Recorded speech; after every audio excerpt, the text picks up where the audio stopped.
Now at 5, the tragic finding from a preliminary report on the death of a 2-year-old during a standoff in Baxter Springs.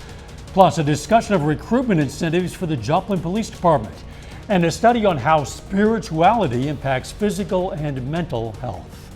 The 4 states' most watched news starts now. A heartbreaking development today from the preliminary findings of the KBI report on last month's officer-involved shooting and standoff in Baxter Springs. Those findings indicate the 2-year-old child in the home died from a shot fired by a responding officer. KOAM's Chris Warner has been following this story. He joins us live from the Joplin Police Department with the latest. Now, the latest information from the KBI details what Joplin Police Chief Sloan Rowland calls a horrific outcome. Now, on March 26th, Eli Crawford barricaded himself inside a travel trailer with his 2-year-old daughter after shooting and killing the child's mother, Taylor Schutt. Crawford fired more than 90 rounds at responding officers during a nearly 2.5-hour standoff with police. The Joplin SWAT team was called in to assist, and a Joplin officer returned fire toward the home. The KBI's preliminary update today revealed that shot killed 2-year-old Cleslin Crawford. JPD Chief Sloan Rowland issued a release discussing the situation and saying, quote, "This is a horrific outcome to what had already started as a very tragic incident. Our heartfelt condolences go out to the families involved and the surrounding community. We ask that you pray for the victims and everyone involved." Now, that officer is on paid administrative leave per department policy. Chief Rowland added that a separate internal investigation is ongoing. Now, the KBI also states that it believes that Eli Crawford died from a self-inflicted gunshot wound. KBI says its investigation is ongoing, and once concluded, the findings will be presented to the Cherokee County Attorney to determine if criminal charges will be filed. And again, we want to reiterate that the KBI's information so far is preliminary. Reporting live from the Joplin Police Department, Chris Warner, KOAM News. Chris, thanks. The Joplin Police Department has been facing staffing shortages for some time, and tonight the Joplin City Council will consider a recruitment incentive program for the department. A similar program was rolled out last year. This one provides a $10,000 payment to officers from other agencies who sign on with the JPD. One of the requirements is those officers must commit to 2 years with the department. It also offers a $2,000 incentive to certain city employees who refer an experienced officer. Officials with the JPD say the most important thing the program would do is bring in officers who don't need a lot of extra training. They can come in, they go through an abbreviated field training process, they hit the street quicker and are able to go out and serve the community a lot quicker than what we can send people to academy and go through all that stringent training. The Joplin Council meeting is scheduled for 6 tonight. Voters in Missouri and Oklahoma tomorrow will decide local races and issues. They include a bond proposal for renovation and construction at Joplin's Memorial Hall. Also a school bond, many of those issues in a number of communities, and races for area city offices and school boards. Of course, we're going to have election results tomorrow night on KOAM News at 9 and 10 and throughout the evening on KOAMNewsNow.com. Let's check in with Nick Kelly now for a first look at the weather. And as advertised, Al, we had rain to start this new work weekend, school week for the kids out, but that was primarily during the morning hours. We had a lot of cloud cover in place, locked in for much of us during the day. But over the past couple of hours, I'm beginning to see signs of redeveloping rain chances just starting to come to life in our far southern counties. That's because the front that brought us the rain and the storms last night, it's not actually clearing the area. This is going to stick around for tonight. Then we've got this front that'll bring in more rain chances down the line and eventually a bit of a chilly end of the week to come. In the meantime, though, temperatures are mainly mild, upper 50s to mid 60s across the board. But as we go, take you through a quick look at your future track forecast here. Once we get past 7 or 8 o'clock, that front stalled out. Wants to bring in some more rain chances, mainly scattered showers, a couple of thunderstorms, but most of this should be done by the time we get the morning drive ahead underway. Dow, we'll see how long these rain chances will stick with us here in a bit. Russia faces a fresh wave of condemnation after evidence emerged of what appeared to be deliberate killings of dozens, if not hundreds, of civilians in Ukraine. European allies were united in outrage but appeared split on how to respond. Poland angrily singled out France and Germany for not taking more strident action and urged Europe to quickly wean itself off Russian energy. Berlin said it would take a longer-term approach. President Joe Biden called them war crimes but not genocide and promised more economic sanctions.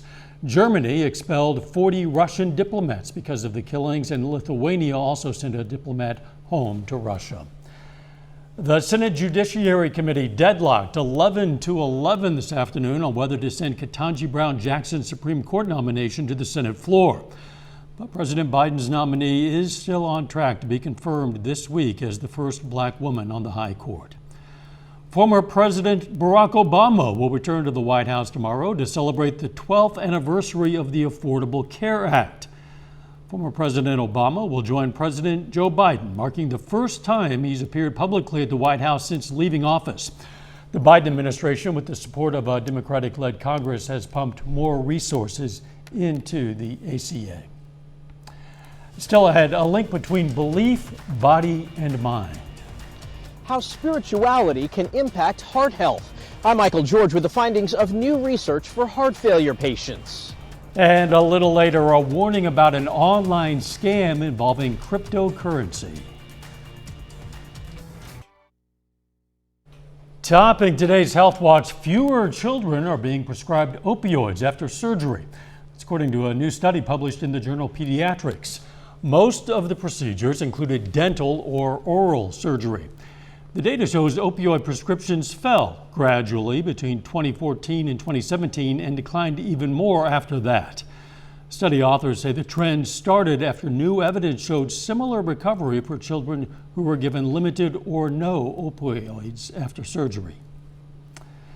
Strict limits on salt intake can boost quality of life for people dealing with heart failure. A new study published in the journal The Lancet finds a slower progression of the disease among those who controlled salt intake, combined with nutritional counseling over a year's time. However, the research did not show a significant difference in hospitalizations, deaths, or emergency room visits of people who did or did not control sodium. Spirituality has been shown to have benefits for physical and mental health. Well, now new research finds being spiritual may help heart failure patients. Reporter Michael George has more. Pat Gurney was diagnosed with heart failure 7 years ago after her daughter, who's a nurse, noticed a change. I was going up the steps and I'm very active, and she said, "Mom, are you short of breath?" The 73-year-old considers herself a spiritual person, a devout Catholic who prays every day, mostly for others. I've just prayed and asked God for the grace and strength to get through these things. And I knew at that point when I was diagnosed that I was strong, and physically and in my faith. New research shows spirituality can improve the quality of life for heart failure patients like Pat. Researchers at Duke University Hospital reviewed nearly 50 studies on the topic, including a 2017 study Duke conducted. Incorporating aspects of spirituality actually reduced anxiety, depression. Spirituality can be hard to define.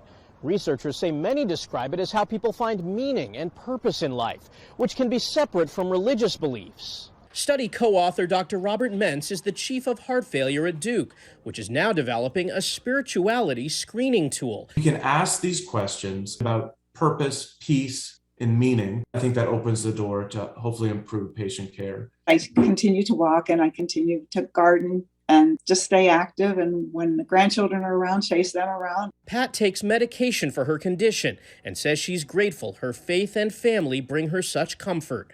Michael George, CBS News, New York. The research review also suggests that spirituality can help support caregivers. Smokers are less likely to survive a heart attack than non-smokers. That's according to new research presented at the American Physiological Society's annual meeting. Researchers found levels of a protein in the liver were significantly less in smokers. It's believed the protein could offer protection to heart tissue when it's released during a heart attack. And if you put on some pandemic pounds, well, you are not alone.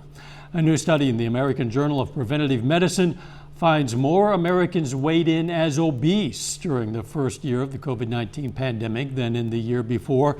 Adults who gained weight said they snacked more and drank more alcohol. And that is a look at today's health news. A little bit later, Ford recalls thousands of vehicles. Plus, I'm eyeing additional rain chances tonight, but how long are they going to stick around in the extended forecast? We'll break it down next.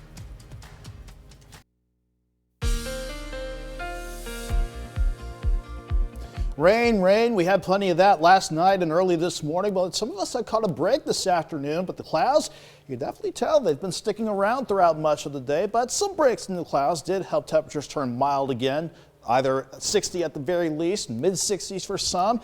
And we're still looking dry right now with that live shot of indigo sky outside of Seneca, Missouri.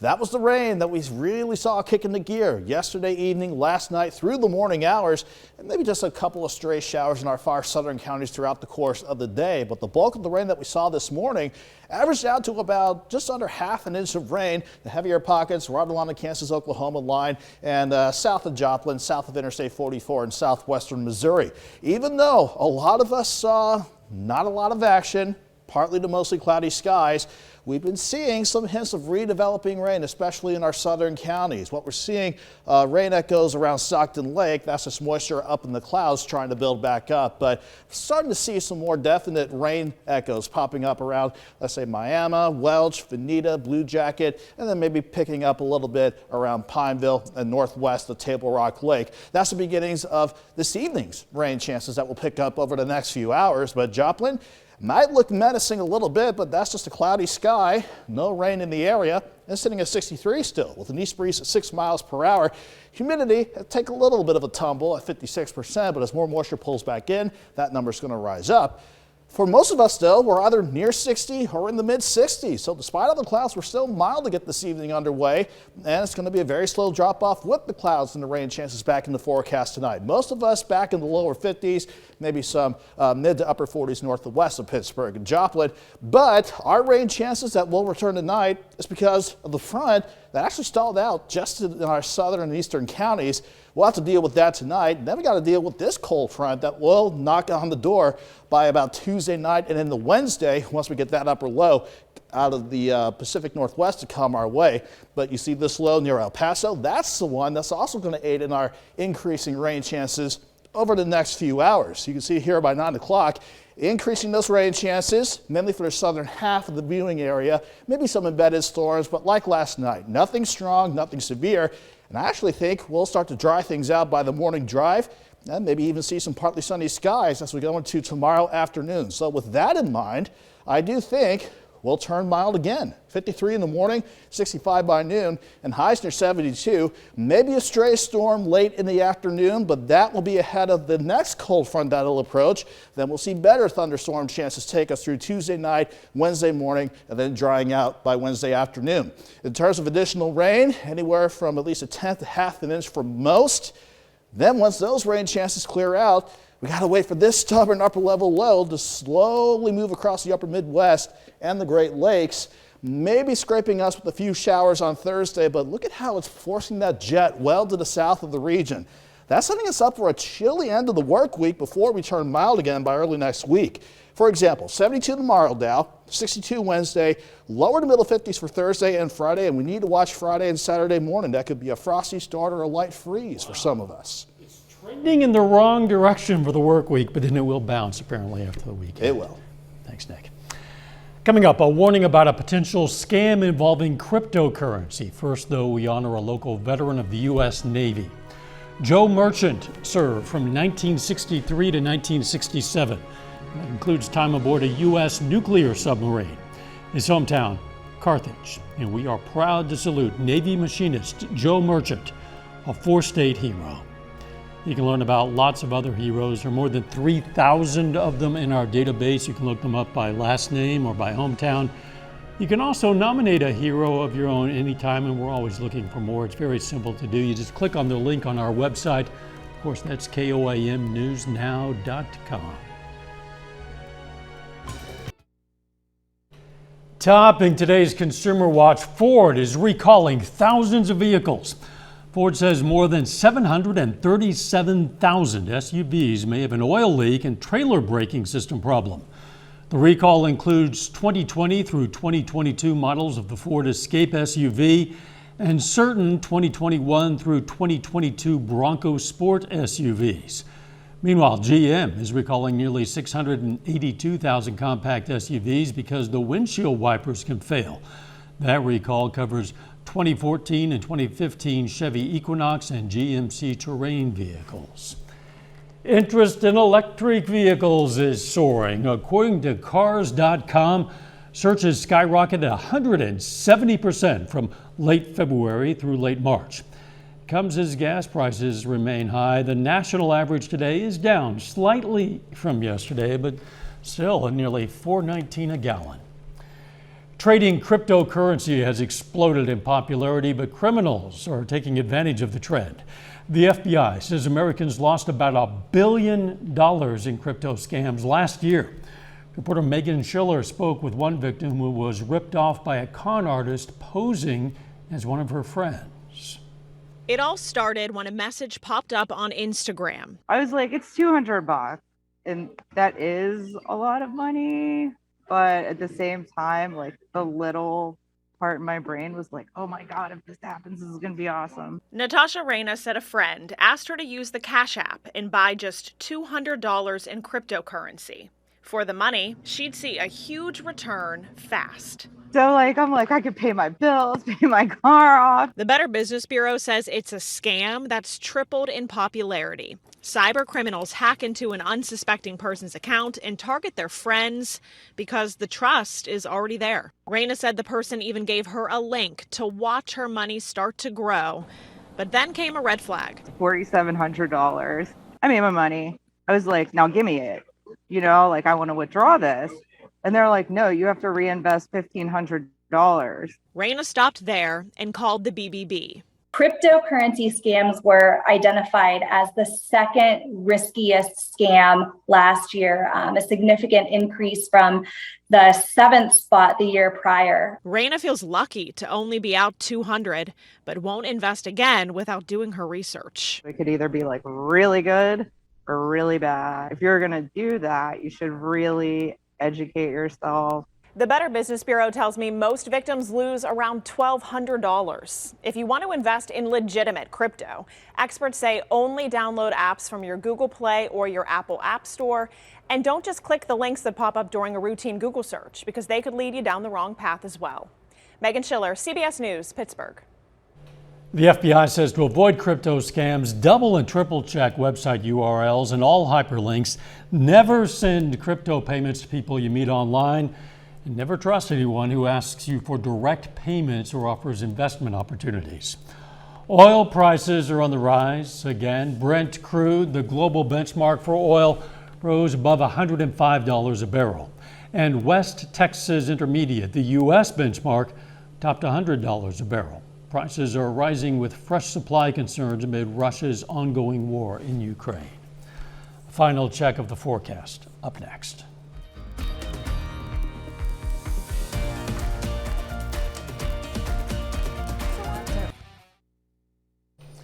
Up next on the CBS Evening News, allegations that the Russian military executed civilians and left bodies booby-trapped in the streets of a Ukrainian city. Then on KOAM News at 6, Joplin police released the identity of the suspect in a death investigation who died during a standoff last week. Plus, the JPD says the preliminary findings from an investigation of an officer-involved shooting in Baxter Springs last month involving a 2-year-old is a horrific outcome. And authorities charge a woman in connection with a fatality crash that killed a woman in Neosho. Stay with us for the CBS Evening News and then KOAM News at 6. Kind of wet out there, and we have more chances of rain in the days ahead. Yeah, they're going to start picking back up over the next few hours, but should taper off by the morning drive tomorrow. Then we got to deal with additional rain and storm chances tomorrow evening into Wednesday morning, maybe a few showers Thursday, and then more rain chances next Sunday and Monday. Despite the rain chances on deck for tomorrow, Dow will stay mild with highs near 72, 62 Wednesday, but turning a bit chilly to wrap up this work week. Yes, it is. Thanks for joining us. CBS Evening News is next. And of course, we're going to be right back here for KOAM News at 6. See you then. Let's make it a great evening.